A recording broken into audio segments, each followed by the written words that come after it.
Evict டிரான்ஸ்ஃபர்மேஷன்னா இப்படி தான் இருக்கணும். இங்கே ஒரு பையன் கடவுள்கிட்ட நல்லா படித்து வேலைக்கு போய் காசு சம்பாரித்து பசிக்கிறவங்களுக்கெல்லாம் சாப்பாடு வாங்கி தரணும்னு வேண்டிக்கிறான். ஹலோ சார், ஜொமேட்டோன்னு கால் பண்ணியிருக்கேன் சார். இதற்கு தானே ஆசைப்பட்டாய் பாலகுமாரே. இங்கே ஒருத்தர் ஒய்ஃபு கிட்ட நான் செத்து போயிட்டா என்ன பண்ணுவேன்னு கேட்குறாங்க. அதுக்கு நானும் உன் கூடவே வந்துடுவேன்னு சொல்கிறாங்க ஒய்ஃபு. அதேதான் அவனும் சொன்னான், நீ செத்தாலும் தனியாக ஒன்றும் விடாதுன்னு. கரெக்டாக தான் சொல்லிக்கிறானுங்க.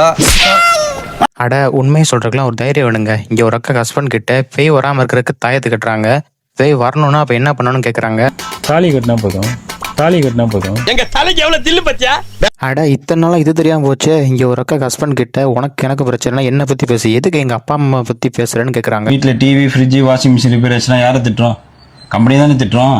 அதே மாதிரி தான் இதுவும். படி என்ன ஏன்டா அடிக்கிற? இங்க அடிச்சாதான்டா அங்க வலிக்கும்.